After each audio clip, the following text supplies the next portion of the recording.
Hello guys, அஸ்ஸலாமு அலைக்கும். Welcome to ஷைகுல் பார்வை. இன்றைக்கி நம்ம பண்ண டிஷ் தான் வந்து காடை குழம்பு, அப்புறம் காடை ஃப்ரை நான் தனியாக இன்னொரு வீடியோவில் நான் போடுறேன். இப்போ நம்ம காடை குழம்பு எப்படி பண்ணுறதுன்னு நம்ம வீடியோக்குள்ளே பார்க்கலாம்.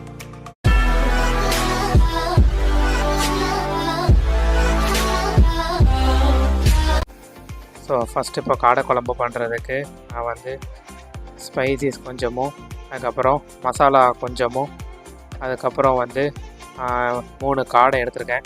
அதுக்கப்புறம் 2 வெங்காயம், 2 தக்காளி. ஃபஸ்ட்டு வந்து வெங்காயமும் தக்காளியும் நல்லா சின்ன சின்னதாக சாப் பண்ணிடலாம். நெக்ஸ்ட்டு நம்ம வந்து ஒரு பேன் எடுத்து அதை நம்ம சூடு பண்ணதுக்கப்புறம் அதில் 2 ஸ்பூன்ஸ் ஆஃப் ஆயில் நம்ம வந்து ஊற்றிட்டு அதில் நம்ம எடுத்து வச்சுருந்த ஸ்பைசிஸ் வந்து நம்ம இதில் போட்டுடலாம். அது என்னென்ன ஸ்பைசஸ் நான் போட்டேங்கிறத அவங்க நான் டிஸ்கிரிப்ஷனில் நான் மென்ஷன் பண்ணுறேன்.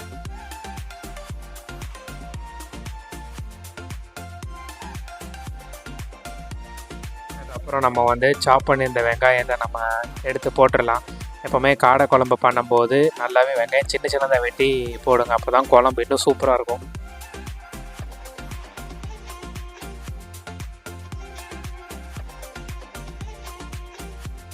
நல்லா வெங்காயம் வதங்கினதுக்கப்புறம் 1 spoon of ginger garlic paste போட்டுடலாம்.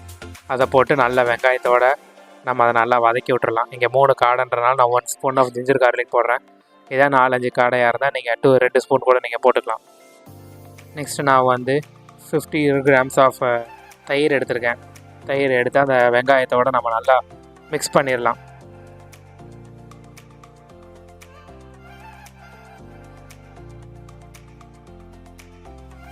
அப்புறம் நம்ம சின்ன சின்னதாக வெட்டி வச்சுருந்த தக்காளியும் இதோட எடுத்து போட்டு நல்லா வதக்கி எடுத்துருங்க. மோஸ்ட்லி வந்து தக்காளி போட்டோன்னா கொஞ்சம் நேரம் வதக்கிட்டு நம்ம வந்து லிட்டை போட்டு க்ளோஸ் பண்ணிட்டா தக்காளி இன்னும் நல்லா ஸ்பீடாகவே வெந்துடும். அதுக்கப்புறம் நம்ம நெக்ஸ்ட் ஸ்டெப்பை நம்ம அப்புறம் பார்க்கலாம்.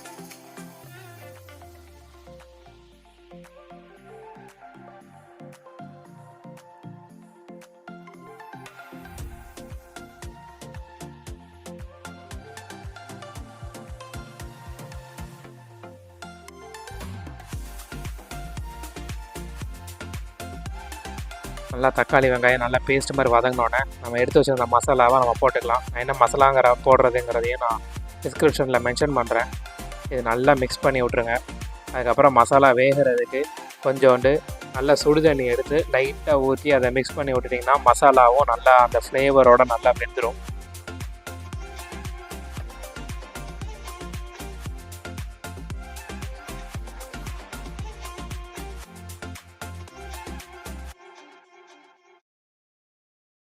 பாருங்கள், நல்லா மசாலா வெந்ததுக்கப்புறம் நம்ம வந்து தேவையான அளவு நம்ம உப்பு போட்டுக்கலாம்.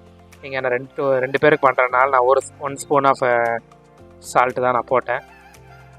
அதை நல்லா போட்டுட்டு நம்ம நல்லா மிக்ஸ் பண்ணி விட்டுக்கலாம். கொஞ்சம் நல்லா கொதித்து வர இதில் வந்து நம்ம வந்து வச்சுருந்த காடையை வந்து ஒவ்வொன்றா போட்டு நம்ம மிக்ஸ் பண்ணிடலாம். காடை வந்து ஒரு 10 to 15 மினிட்ஸ் வந்து க்ளோஸ் பண்ணி விட்டு வேக வச்சாலே போதும். காடை நல்லாவே வெந்துடும். ஃபஸ்ட்டு நம்ம அந்த மசாலாவோடு நம்ம மிக்ஸ் பண்ணி விட்ருவோம்.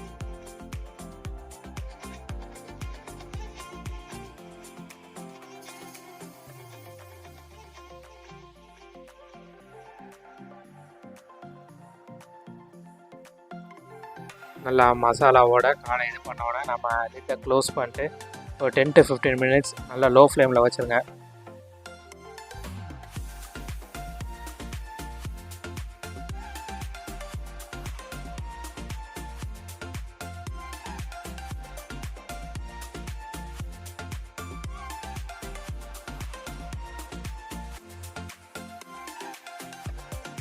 அதுக்கப்புறம் ஓப்பன் பண்ணிட்டு நம்ம இப்போ வந்து மல்லியும் புதினாவும் நம்ம போட்டு நல்லா ஒரு மிக்ஸ் பண்ணிவிட்டு நம்ம திரும்ப ஒரு 10 மினிட்ஸ் வந்து நம்ம க்ளோஸ் பண்ணி எடுத்துக்கலாம். காடை நல்லா பஞ்சு மாதிரி அழகாக வெந்துடும்.